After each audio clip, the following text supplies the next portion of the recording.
मित्रांनो नमस्कार. सावळ्याची जणू सावली या मालिकेचा आजचा म्हणजेच 30 जूनचा रिव्ह्यू आपण बघत आहोत. इकडे मात्र खूप छान असा ट्विस्ट येणार आहे.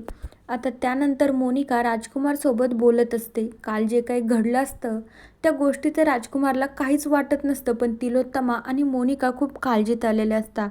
काय तर तो जगन्नाथ तिलोत्तमाला डायरेक्ट धमकी देऊन गेलेला असतो, तू जे काही हे केलं आहे ना त्याचे परिणाम खूप वाईट होतील. त्यामुळे तिलोत्तमा त्या राजकुमारवर खूपच भडकलेली असते. फक्त तो घरी येण्याची ती वाट बघत असते. त्यानंतर राजकुमार घरी आल्याच्या नंतर मोनिका त्याला बोलू लागते, म्हणू लागते, मी तुला सारंगला अडव म्हणून असं सांगितलं होतं, अडकव म्हणून असं सांगितलेलं नव्हतंच. तर राजकुमार तिथं वेगळीच ॲक्टिंग करू लागतो, म्हणू लागतो, काय मोनिका तू असं सांगितलं होतं? मला असं वाटलं की तू म्हणली की त्याला अडकव, मला तसंच ऐकायला आलं, पण तू असं म्हणली होती का त्याला फक्त अडवायचं होतं?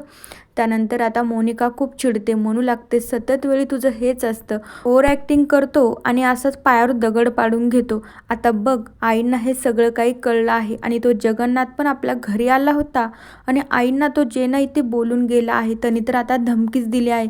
बघ आता समोर काय होईल, तू ना घरचा न बाहेरचा, तुला कुत्र्यासारखं रस्त्यावर येऊन बसावं लागेल. त्यानंतर राजकुमारला या गोष्टीचं काहीच वाटत नसतं, तो फक्त हसत असतो. या दोघांचं बोलणं चालू असताना तितक्या वेळात तिथे तिलोत्तमा येते. तिलोत्तमा राजकुमारला खूप मोठ्याने आवाज देऊन त्याच्यावर ओरडत असते, म्हणू लागते, राजकुमार तू हे काय केले? मी तुला एक नाही मी तुला 1000 वेळा सांगितलं होतं त्या गुरुकुलपासून लांब राहायचं, पण तरीही तू माझं ऐकलं नाही. मी तुला असंही म्हणले होते की तू जर त्या गुरुकुलचा नाद सोडून नाही दिला ना, मी तुला आपल्या कंपनीमधून पण काढून टाकेन, तरीही तू माझं ऐकलं नाही. नेमकं तुला करायचं तरी काय आहे? राजकुमार आता तिलोत्तमासोबत काय बोलेल ते आपण उद्याच्या एपिसोडमध्ये नक्की बघूया. इकडे मात्र सतत सावलीला सारंगची काळजी वाटत असते, पण ती तसं तर काही दाखवत नाही. पण तिला तिच्या मनातून खरंच वाटत असतं की मी सारंग सरांसोबत परत त्या घरी जावं. हे सगळं जगन्नाथला कळत असतं की नेमकं माझ्या साऊच्या मनात काय चालू आहे ना, मला चांगलंच कळते, पण ती माझ्यासोबत बोलत नाही. मग त्यानंतर जगन्नाथजी मात्र सावलीला म्हणू लागतं की सावली मला एक गोष्ट सांग, तुझ्या चेहऱ्याकडे बघून तर असं वाटतं अगोदर तुला सारंगबद्दल जे काही वाटायचं ना, अजून हे 8 वर्ष झाले तुम्ही इतक्या दूर होतात, एकमेकांना बघितलंही नाही, भेटलेही नाही, पण आता तू सारंगला भेटली, तुला अजूनही पहिल्यासारखं त्याच्याबद्दल वाटतंय ना?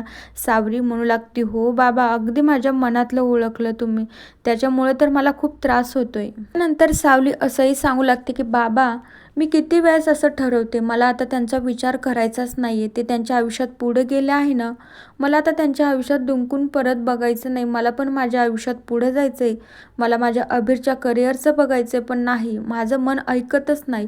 काही ना काही गोष्टीवरून त्यांच्याकडं माझं मन वळतं आणि मग मला त्यांची काळजी वाटू लागते. आता हे सगळं आश्चर्याने जगन्नाथ बघत असतो. त्यानंतर आता सावली असं पण सांगू लागते, मला तर ना जेव्हा मी ओवीला भेटते ना बाबा, तेव्हा तर मला असं वाटते की ही माझीच मुलगी आहे, तिचं आणि माझं काहीतरी नातं आहे. मला तिला भेटलं नाही की मला असंच सतत जाणवत असतं.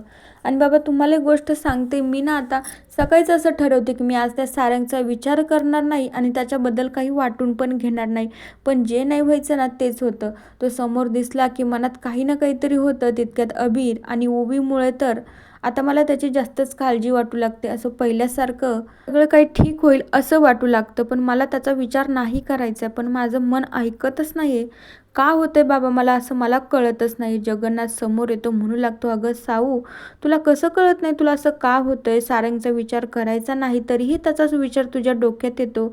अगं साऊ याला तर प्रेम म्हणतात ना, तुझं किती प्रेम आहे सारंगवर तुला चांगलंच माहिती आहे, त्याच्यामुळे तर त्याचे सारखेच विचार तुझ्या डोक्यात असतात ना. नंतर आता जगन्नाथचं असं बोलणं ऐकून सावलीला वाटत असतं, बाबा म्हणताय ते खरं तर नसेल ना? तर बघूया आता उद्याच्या भागामध्ये आपल्याला काय बघायला मिळतंय. तोपर्यंत या मालिकेच्या पुढील भागांच्या अपडेट्ससाठी आपल्या चॅनलला नक्की सबस्क्राईब करा. So bye.